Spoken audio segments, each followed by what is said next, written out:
Well, Bernd, thank you very much indeed for this impressive movie you showed.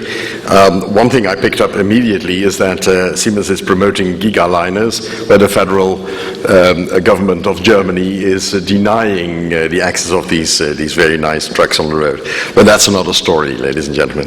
May I now ask Ben Hackett to come forward and give his presentation. Thank you, Ben.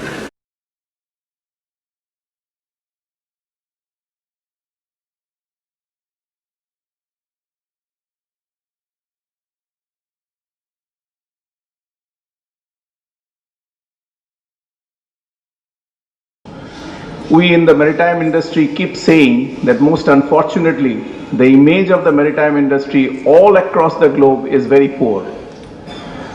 If you ask a very knowledgeable person owning an automobile that how do you think the petrol reaches the petrol pump in India, he will only say that by tanker lorries. But the fact remains that more than 75% of the crude requirements of the country is met through imports, and somehow shipping being far away, excepting of course for the maritime states who have some, exposure. But otherwise for most of the people inland, shipping is out of sight, out of mind, and shipping has, as I said, very poor image. One only thinks of shipping when there is a maritime accident, there is some pollution. You associate shipping with a picture like a dead bird lying in a pool of oil. But let me mention here that shipping is by far the most environmental friendly mode of transport.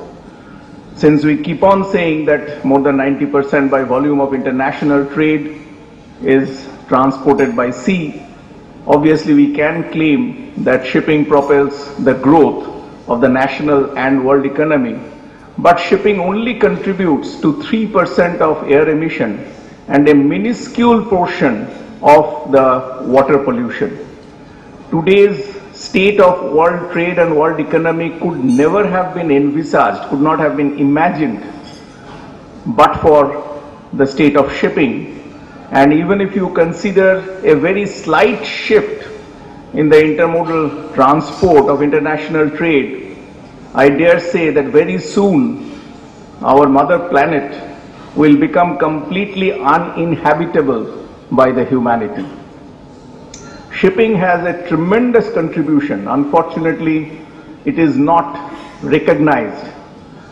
I have mentioned this in past. Let me once again mention that I at least cannot think of virtually any other industry which can boast that over the last 5 decades, the price of shipping service expressed in terms of freight has actually come down not in real terms, not taking into account the inflation, come down in absolute terms. When I entered shipping some 4 decades back, we used to be told that the proportion of freight to low valued commodities like oil, ore, coal is something like 40 to 50%. Today it has come down to 2 to 5%. And this is what shipping has contributed. Having said that, Denmark is the 7th largest shipping nation of this world.